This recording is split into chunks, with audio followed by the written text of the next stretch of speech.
This is Vittoria Mollo, and as some of you may know, I am the producer of Entitled Opinions.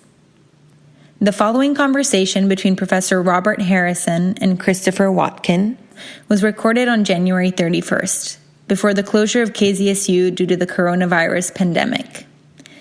I hope you enjoy this show, and I wish you all health and happiness during this difficult time. This is KZSU, Stanford. Welcome to Entitled Opinions. My name is Robert Harrison, and we're coming to you from the Stanford campus.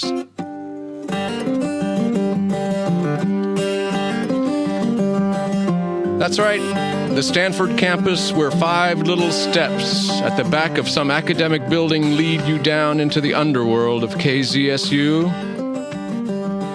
From in here, we look out our belly button window at the world and see a whole lot of frowns. Out there, they have pills for ills and thrills and even spills, but no pill against the unworlding of the world. Entitled Opinions, it's not the pill your mother gives you, which does nothing at all.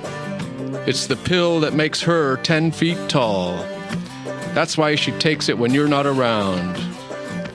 Its special alchemy turns mothers into lovers and nihilists into transcendentalists. Amor mi mosse che mi fa parlare. Well said, Beatrice. On this radio program, love is what moves us and makes us speak. Down here, we practice the persecuted religion of thinking, while above ground, the wasteland grows and the unacknowledged anxiety in the face of thinking no longer allows insight into the oblivion of being which determines the age. That's a Heideggerian mouthful. If thinking and being are the same, as Comrade Parmenides declared, well, there's not much being left in the world. What has taken its place? Let's not call it unbeing or non-being. Let's call it disbeing.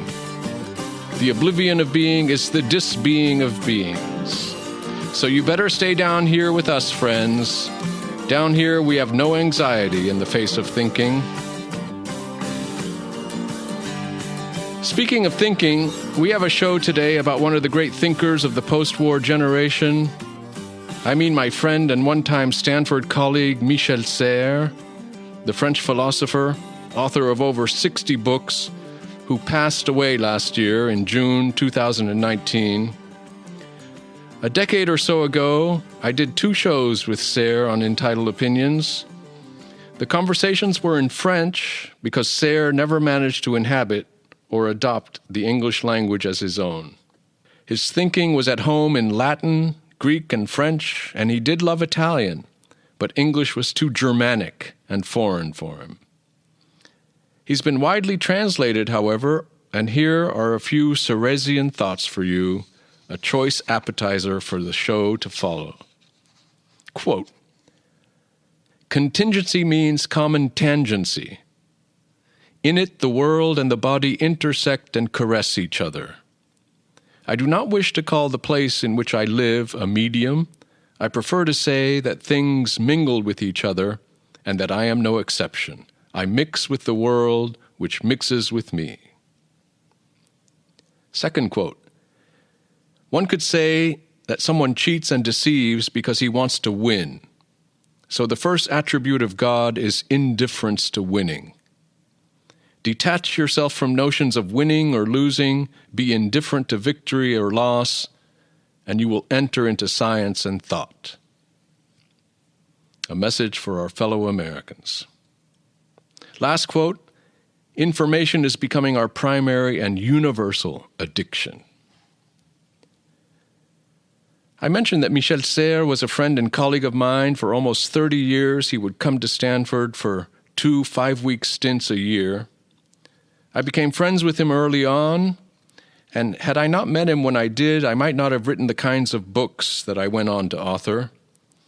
It was he who encouraged me to break out of the straitjacket of narrow academic specialization and to enlarge my conception of what it means to be a humanist.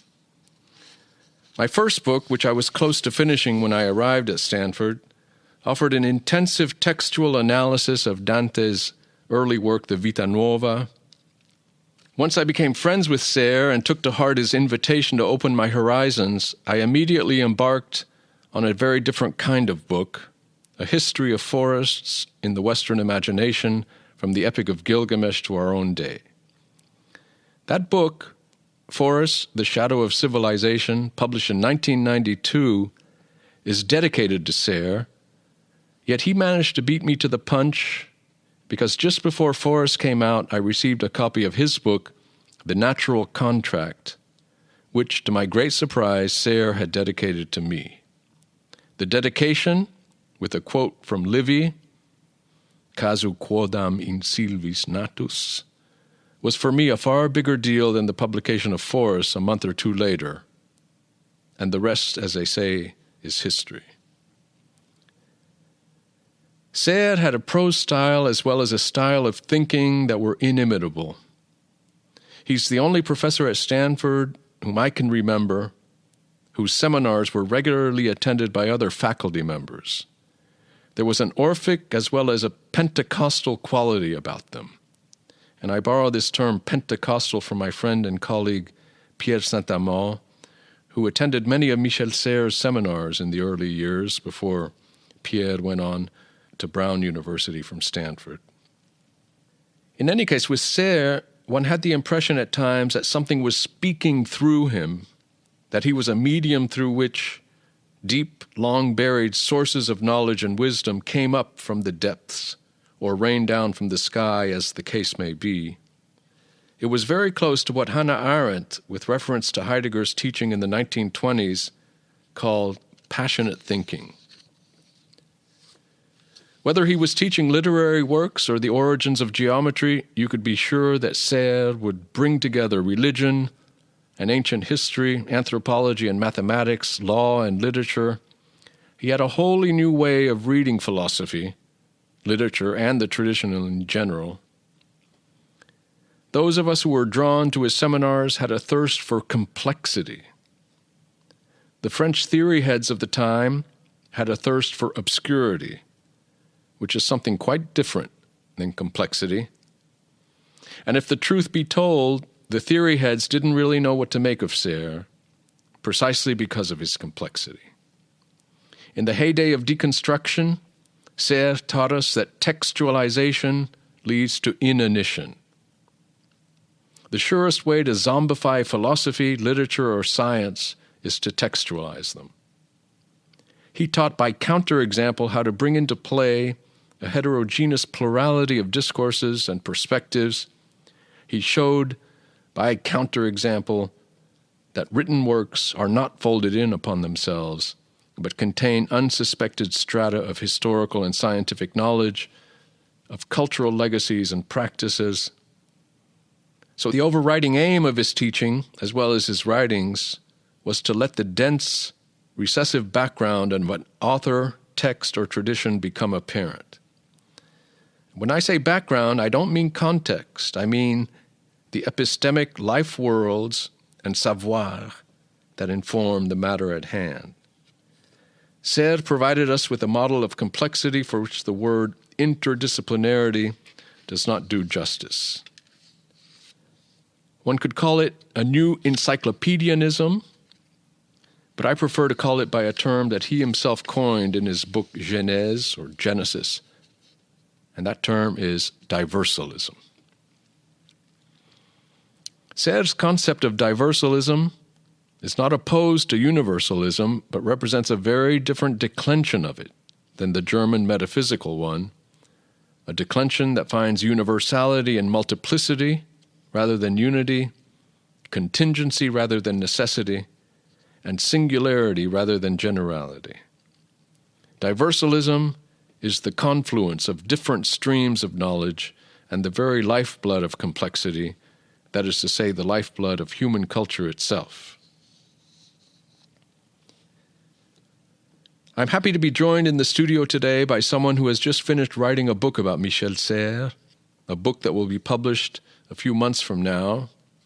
Christopher Watkin is a senior lecturer in French studies at Monash University in Melbourne, Australia. In his own words, his research, and I'm quoting, seeks to make sense of how people make sense of the world and how they interact with ideas and positions different from their own. In his first book, Phenomenology or Deconstruction, ? Watkin explored the complex relationship between two major philosophical tendencies in the thought of Maurice Merleau-Ponty, Paul Ricoeur, and Jean-Luc Nancy. He followed that book with another one called Difficult Atheism, 2011, which examines how three contemporary thinkers, Alain Badiou, Jean-Luc Nancy, and Quentin Meillassoux, make sense of the world without the gods of metaphysics, poetry, and religion. He then went on to write French Philosophy Today, New Figures of the Human in Badiou, Meillassoux, Malabou, Serres, and Latour.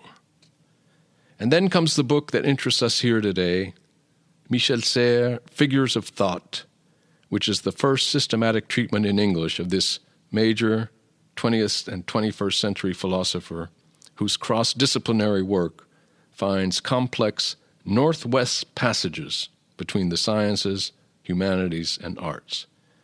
So let me welcome Chris to the show. Chris, it's a pleasure to have you here on Entitled Opinions at Stanford, and I'm looking forward to exchanging some thoughts with you and reflections about Michel Serres, both as a person as well as a thinker.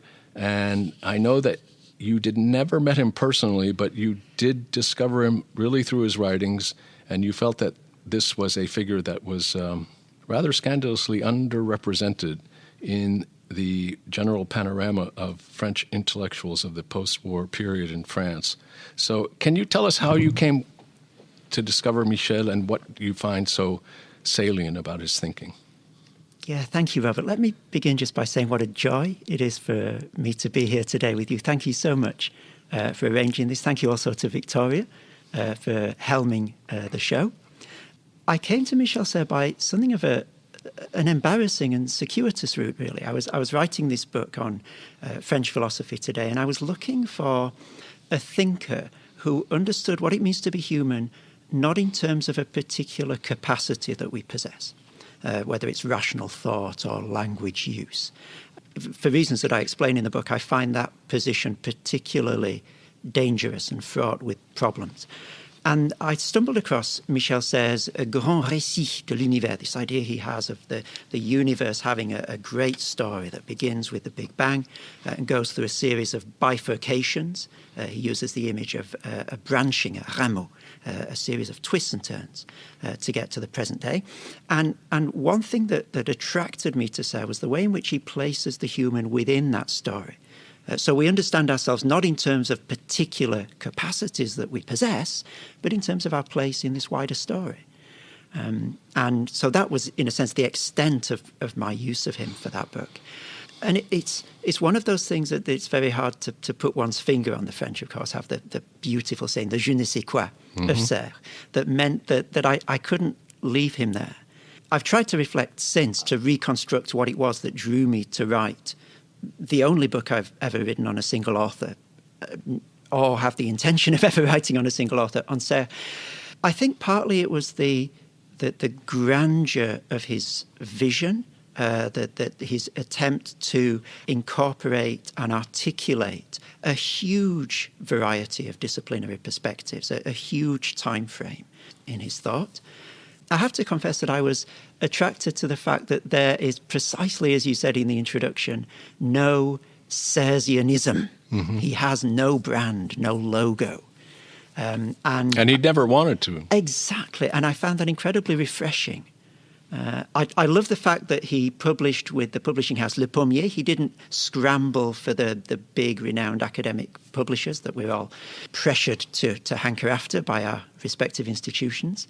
And, I love the fact that he smiled a lot. As a philosopher, that is not all the time taken for granted. That's right. And so it may well have been, as far as one can retrospectively reconstruct these things, a combination of those factors that made me think that I want to spend a good chunk of my life, a number of my years of my academic career, writing a book on this unique philosopher.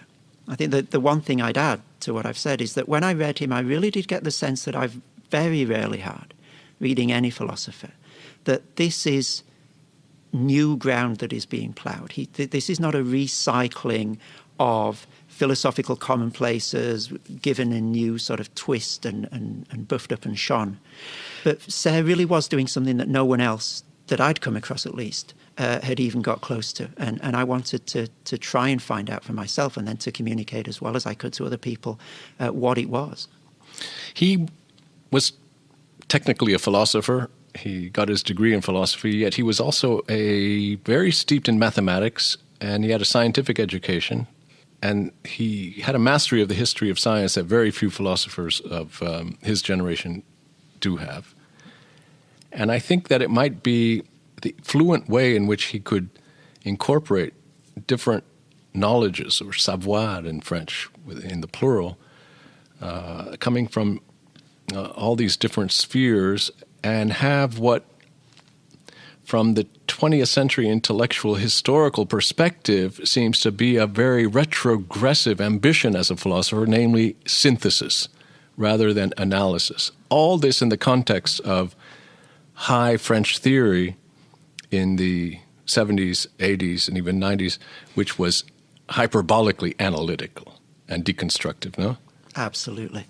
Do you find that his ambition for the grand synthetic narrative is merely untimely in the Nietzschean sense, or is it does it show that he has pre-modern sensibilities, or does it show that he's actually a step ahead of us in that vision of what the true mission of philosophy should be? Well, I think you framed it very nicely in the question, that he's in the interstice between two moments where a grand, not a homogenizing, but a articulating vision of knowledge is sought after. So, yes, very much that was the ambition, the vision of knowledge, until relatively recently, comparatively speaking.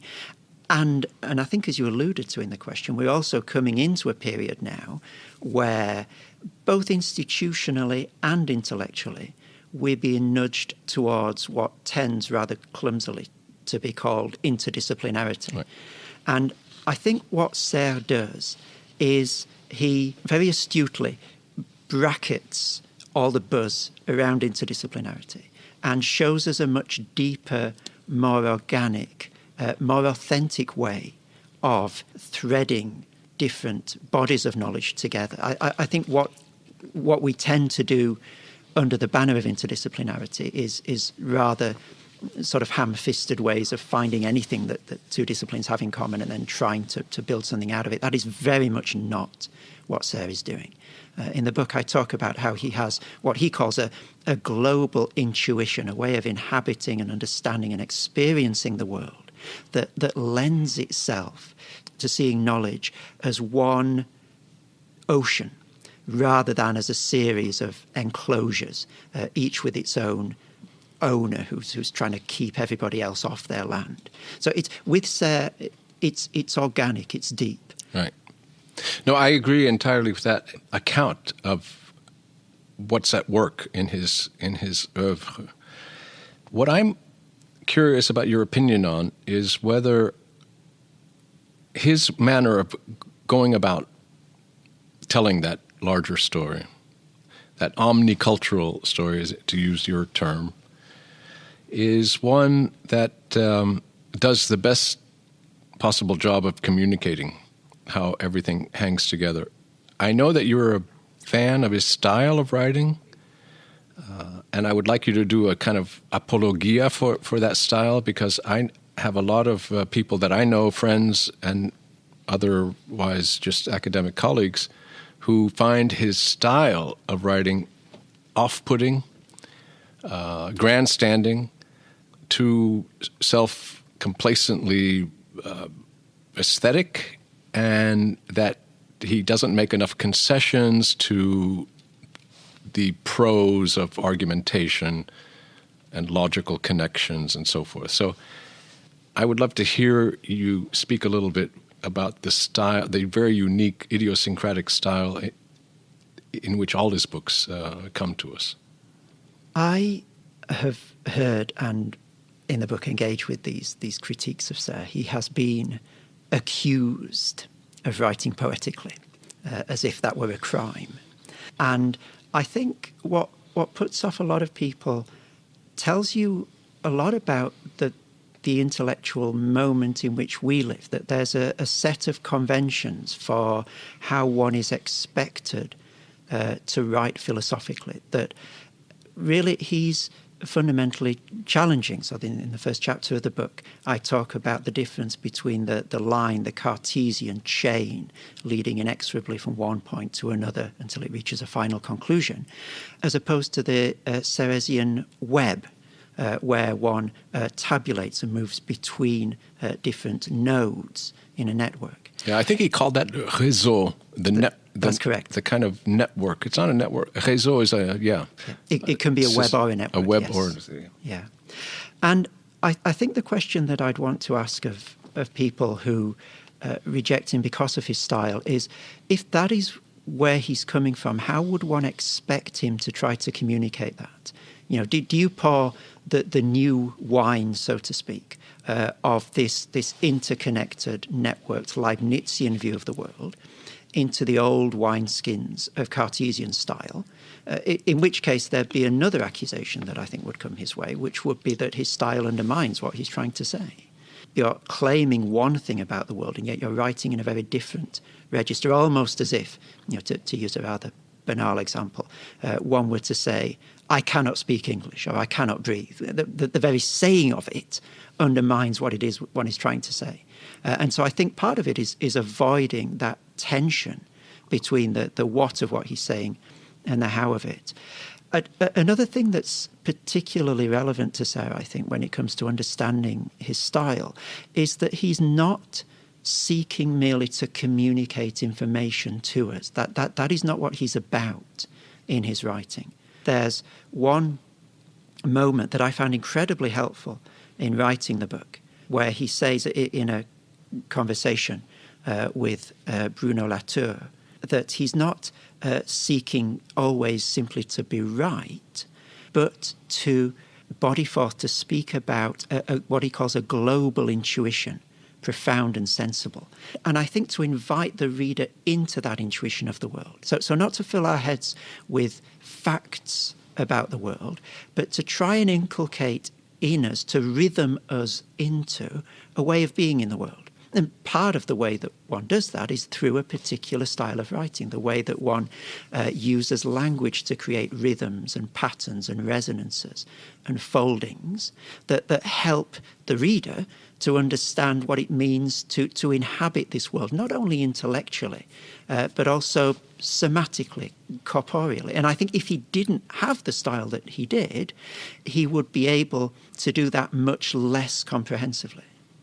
Well, I'm glad you caught all that merely through his prose, because I have long wondered whether it's in his full-bodied presence, namely those seminars I was referring to in the intro, where that musicality and the rhythms of the prose and the kind of poetic thinking is animated really by the living breath of the presence of the person himself, and wondering how well it actually carries over onto the page as such.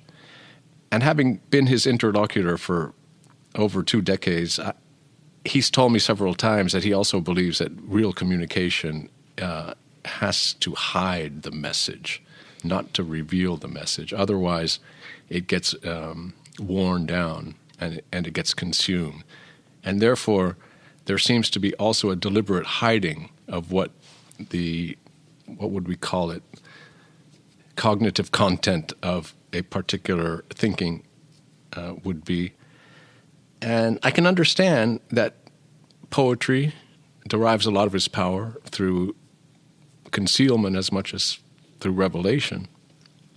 But sometimes I'm not sure that a poetic style is necessarily incongruous with philosophical reasoning.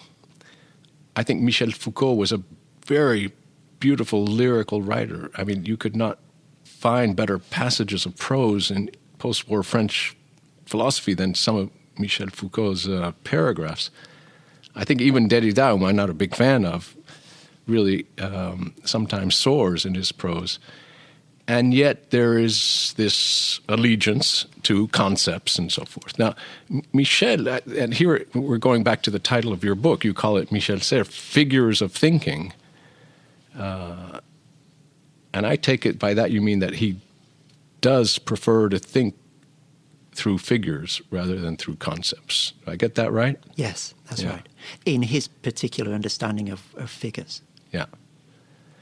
And could you say something about these figures? What are the dominant figures in his corpus? I think this is one of the areas, I'm really glad you asked the question, it's one of the areas where he is bringing something genuinely new to the table of philosophical discussion in the second half of the 20th century and beginning of the 21st. So he has this idea in Le Gaucher Boiteux, which is a recent text of his, of figures of thought. And the way that he describes them boils down to three main aspects. So he says, first of all, that the way that he thinks is in terms of algorithmic operators. So it's not particular concepts that say this or that, but it's particular ways of manipulating ideas, particular gestures to perform that can be performed on any number of contents. So that's the first characteristic of a figure. Secondly, he's really strong on emphasizing the idea that these figures of thought are actually natural phenomena. There's no dichotomy here between the rhythms and gestures of the natural world and the intellectual world. So he says quite explicitly in Le Gaucher Boiteux that species of flora and fauna are figures, à part entière, in their entirety, not sort of images of figures, but proper figures. And he therefore argues that wherever these figures come from, they all emerge from the movement of the universe, he says, from life, from the body, from cultures. In short, he says, from thought. So there's a unity between the patterning and the rhythming we see in the natural world, and the patterning and rhythming of thought. And the third feature is that these figures are to be found for Serres also in literature. So he has a number of these recurring literary characters that do a lot of philosophical work for him, that are not merely illustrative, but that are doing a lot of the heavy lifting in his works. We've got Don Quixote, we've got Ulysses, Harlequin and Pierrot he returns to time and again, the Grand Inquisitor and so forth. And for him, these are just as much figures as, for example, the daisy in one's garden, or the Fosbury flop, a particular way of patterning and rhythming the body, or the pas de deux, or any other dance. And he tries to draw ideas out of these figures. So in contrast, for example, to someone like Deleuze, for whom we've got these conceptual personae in the book he co-wrote with Guattari, What is Philosophy? But they're, if you like, embodied ideas. The idea comes first. The conceptual persona is the immigrant or the friend. One can put a definite article before them.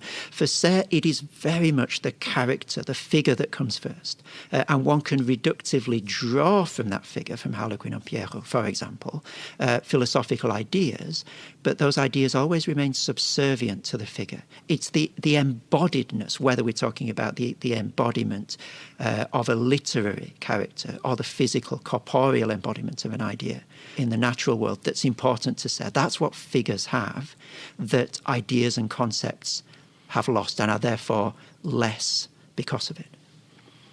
So you would say the same about the rhizome for Deleuze, or the desert and the deterritorialization, and that these are images or figures that come after the concept. And if it's true that the figure remains primary in Michel's thinking, does that make him, in some creative way, a phenomenologist in the pure sense of the term, if you understand the figure as phenomenal rather than merely noetic? I think it certainly makes him resistant to intellectualism and to intellectualizing thought.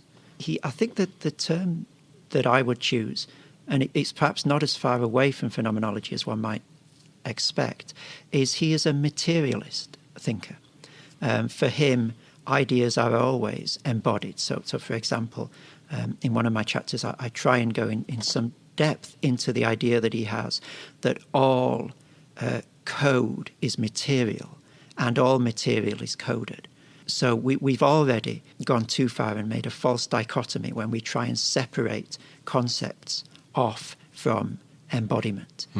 He wants to go upstream of that sort of modern move and say that there is no fundamental difference between matter and coding. All coding is material and all material is coded. Yeah, I'm not sure who would necessarily disagree with that. Maybe our colleagues in Silicon Valley, I'm not sure.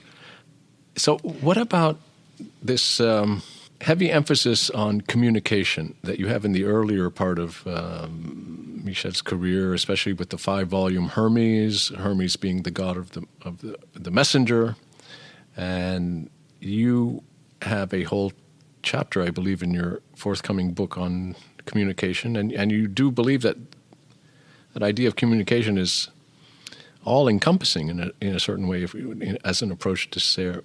How did he understand communication? Is it in the way that you've just described as a material part of the coding of all living things? Even inanimate matter itself is communicative? Or in what sense is this a super concept? Or I guess call it a super concept would be counterproductive because, as you say, he did not want to think conceptually primarily. He wanted to think differently. Yeah, if I can just go back to the point that you made just before that question, that people today wouldn't disagree with the idea that all coding is material and all material is coded. I think there are plenty of people who would be ready to argue for the indifference or the inertness or the blankness of the natural world. Contameosu, for example, has an idea of what he calls the great outdoors, that there's neither up nor down. There's no meaning in the natural world. It was a big for Albert Camus with his idea of the absurd, that all the meaning that there is in the world is that which is projected onto it by humans. In the book, I argue that there's a moment in Catherine Malabou's thought as well where she's talking about the indifference of the world. So I think he is pushing back against this idea abroad that there is an inertness or a blankness or an indifference in the natural world, such that when language supervenes upon it, and this would be a structuralist moment, what we're doing is imposing meaning and imposing structure on the world rather than reading off some meaning that's there already. To come to the idea of communication, hold on one sec. Now I'm going to respond to that, just to say that I didn't have in mind necessarily our colleagues in the humanities and philosophy, but I'm thinking of geneticists, even quantum physicists, and the idea that we're talking about material entities. It could be subatomic particles. It could be the codedness of the genome. It could be even the software codes where there's always a material substrate to these encodings. That is what I took to be a kind of general idea that there is some link to the material, not the abstractionists. Yeah. Yes. And then I think absolutely right. And I think that then raises the question of what is the relationship between that coding and human syntactic language. And I think what Serres has to offer to that debate is what I talk about in the book as one of the main genera of his figures of thought. I try and group his figures of thought into categories. And one thing that he does repeatedly is to take something that we tend to think of hierarchically. So, for example, there's human syntactic language, which is the model of all language. And we might say that certain animals speak or use language, but we always do so slightly with our tongue in our cheek, in a slightly metaphorical way, that with the footnote that they don't really use language in the same way that we do. They might not use language, but they do communicate. Absolutely. Yeah. And this is what Serres does. So he takes that structure, where human language is the measuring rod by which we decide whether anything is linguistic. And he demotes that to one instance of a much broader phenomenon. And for him, and this segues back into your question about communication, everything is an instance of the reception, storage, processing, and emission of information. That is true for human language. That is what we do linguistically, corporeally. But it's also true not only for animals, for Serres, but also for inanimate objects, rocks. Right. He also talks about towns as receiving, processing, storing, and emitting information. Individual PCs, the World Wide Web. So this is a paradigm of communication that not only breaks down the human, non-human dichotomy, but also gleefully skips across the difference between the animate and the inanimate, between nature and culture. It's a universal understanding of communication in which humans play a part, but which we do not control. We do not have the definitive instance of this information processing. In fact, we're quite inefficient information processors in many ways. This reminds me of Isaiah Berlin's distinction between the hedgehog and the fox. No, and two of my colleagues, one being Michel, the other being René Girard, were the archetypes of the two types of thinkers.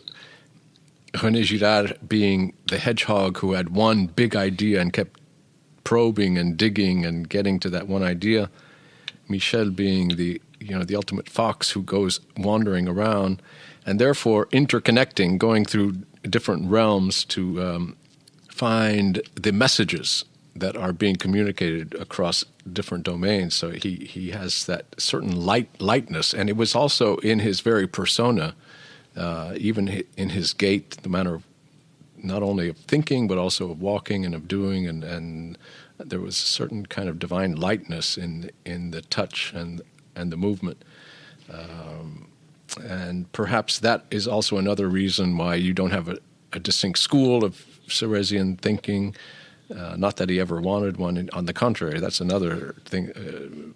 René was really quite committed to having a school of Girardianism and kept promoting the institutional aspects of his thought. With Michel, it was really the very opposite of that. Perhaps because he knew the degree to which disciples are such an infinite disappointment compared to, the insight of their presumed masters, and so. I'm reminded, in relation to this idea of the fox and the hedgehog, of a story that Serres tells. It's a part of a play that he quotes, Nolan de Fatuville's Harlequin, Empereur de la Lune, Harlequin, the Emperor of the Moon. And Serres is particularly fascinated with the moment in this play where Harlequin has returned from the moon and he's telling an assembled, learned body about what he's found, and they're expecting it to be terribly exotic. Tell us about all the wonderful things that you found. And Harlequin begins by saying, well, it's pretty much like here, with some differences here or there. And the learned assembly is terribly upset, feel they've been cheated of their entrance money. And Harlequin stands at the front of the auditorium and starts undressing, taking off layer after layer after layer of multicoloured clothing. People by this stage are walking out. They're disgusted. He's got nothing to say. He can't tell us about the exotic, the other, the different. He finally strips down to his skin, which is tattooed to the point where it's just as multicoloured as any other layer. And as one of the last people is leaving the room in disgust, this person turns round and, to their astonishment, shouts, Pierrot, Pierrot, Pierrot lunaire. Harlequin has turned into Pierrot. The multicoloured, dappled Harlequin has become the all-white Pierrot at the front of the stage. And I think, in a similar way, yes, Serres is the fox, but I think there's a moment at which the fox turns into the hedgehog for Serres. So, yes, he is everywhere. He is connecting everything. But there is, I think, one big idea necessarily there which is simply that everything is connected. And that is what he keeps hammering away at, this very simple idea. And there's a sense in which he shows that the great simplicity of that single idea and the multifarious complexity of everything are a coincidence of opposites. I'm trying to remember the word that you used earlier. Was it something to do with diversity? Diversalism. That's a word that he uses in Genèse, yeah. So it's not diversity, it's a different kind of concept. So it's a unity which is which coincides with the greatest diversity, such that those two are not in conflict. Harlequin is Pierrot. Right. The fox is the hedgehog. Yeah, but let me push back now, because I've had many conversations with Michel on this, and I would frequently remind him that if all things are ultimately interconnected, that's because they are in a prior mode differentiated, and that you cannot make love or eros, the sole force of the universe, if you don't also admit a certain primacy of polemos, or hate, if you want to use a figure for that which repels, that which radically resists being fused together, being amalgamated and subsumed under another thing.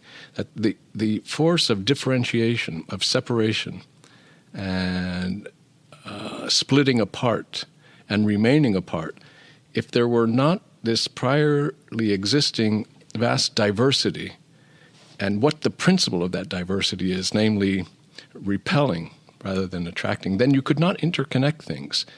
I'm not sure he gave enough importance to that which primordially differentiates and, as a result, allows things to be interconnected from a distance. I can see that there needs to be a differentiation. I think I remain to be convinced that need be propelled necessarily by hate. I was just using he was giving a talk once in which he was speaking about the old Greek concept of the eros, which binds everything. It's a bonding force, no? And so it was a great eulogy, or to the bonding force of love. I said, yeah, okay, but what about hate? I mean, polemos, strife, hate, I call it. Polemos is the father of all things, as Heraclitus said. Well, eros comes later then, because if it's the father of all things, what do you do? Do you have room for polemos in your theory? Not his theory, but is he underplaying something that is equally primordial as the bonding power of interconnection? There are certainly other ways of introducing difference.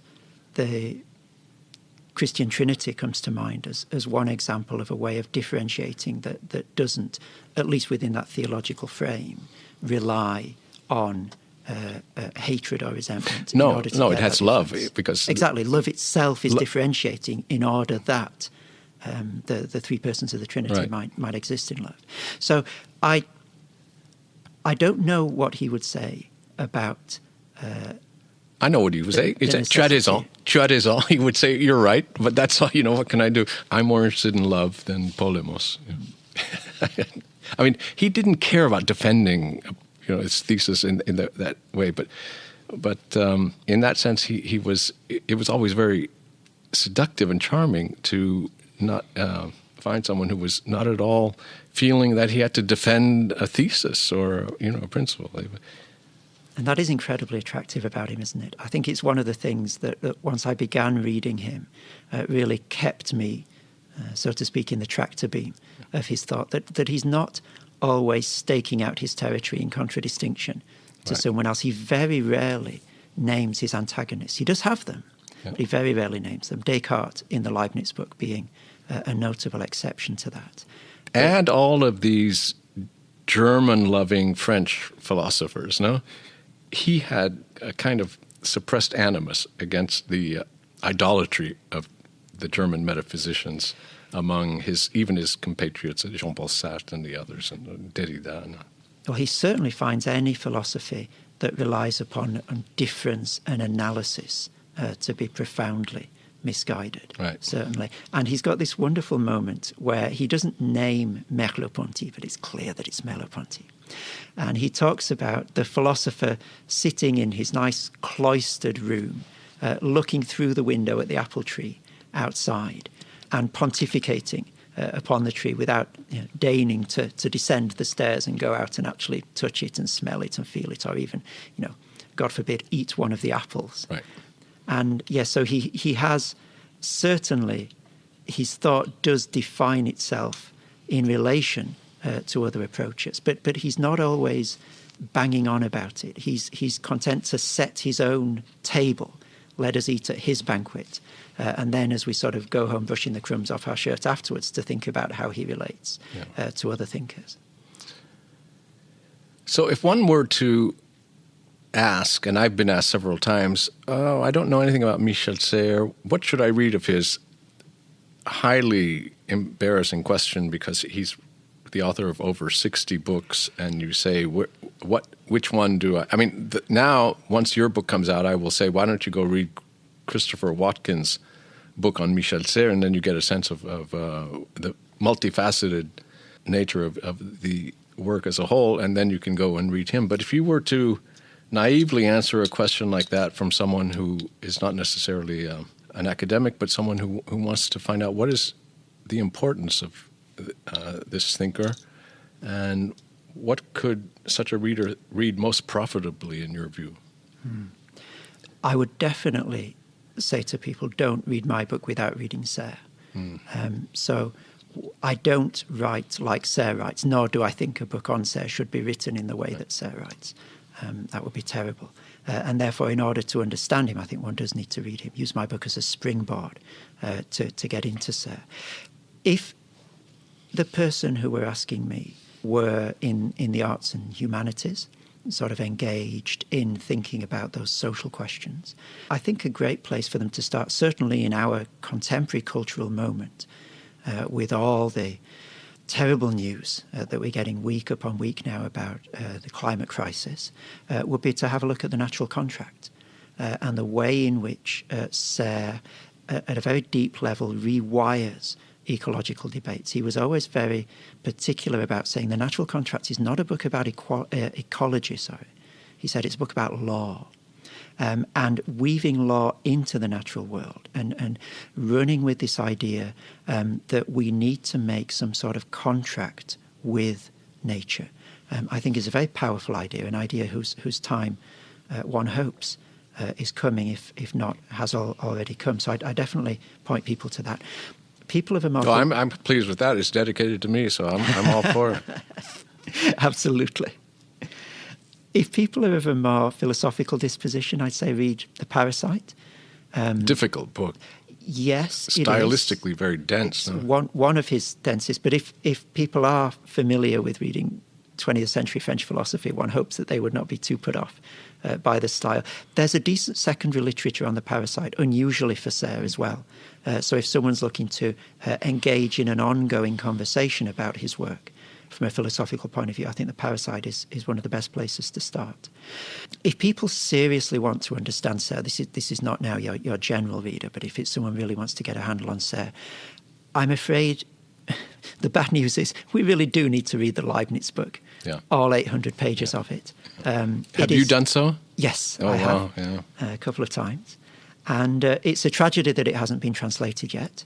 One hopes that it will, if a listener to this program is into translating French text. This is a project that is long overdue. Do you think they could do a abridged, condensed version of it? I would not personally welcome an abridged version. I think you're right. Just the way that I think. But look, if that's all that can be managed in the short term, then that'd be better than nothing. I think for the general reader, sort of who's perhaps not really familiar with philosophy at all, has never read in philosophy, but is intrigued by Michel Serres, I'd probably point someone like that to one of his bestsellers, the book that's been translated into English as Thumbelina, Petite Poucette in French, which talks about the technology and the culture of millennials and the way in which the internet and related technologies are shaping us. I think that's a very gentle introduction to his thought. Yeah. Times of Crisis, written in the aftermath of the 2008 financial crisis, is similarly very entry-level Serres and might be a stepping stone to going a bit deeper into some of his other writing later on. I would add just one more title, Chris, which is in English Malfeasance, which is Le Malpropre in French. It was translated, very well translated and published by Stanford University Press. It's a very kind of shorter book that goes to the heart of many ecological issues about planetary pollution and other things of that sort. And I'm really glad you've mentioned that. It gives you a very good sense of the way in which Serres thinks as well. So he talks in that book, for example, about how industrial pollution and the crowd at a football match and a bird singing are in fact the same phenomenon. So it's these drawing these unexpected, often almost offensive links, counterintuitive links between things we would want to keep apart. And Serres is saying, no, you've got to see these things as interconnected in order to be able to address the problems that are raised by them. Yeah. So yes, malfeasance, absolutely. Great. Well, I want to remind our listeners we've been speaking with Christopher Watkin, who is visiting Stanford from Monash University in Melbourne, Australia, the author of several books on French philosophy and French philosophers, one of the major theorists, I think, of French philosophy in the 20th century.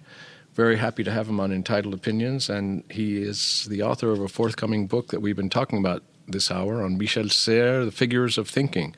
So thanks again, Chris, for coming on. Next time you're in town, we'll have you back on Entitled Opinions. It's been my great pleasure, Robert. Thank you very much indeed. Take care.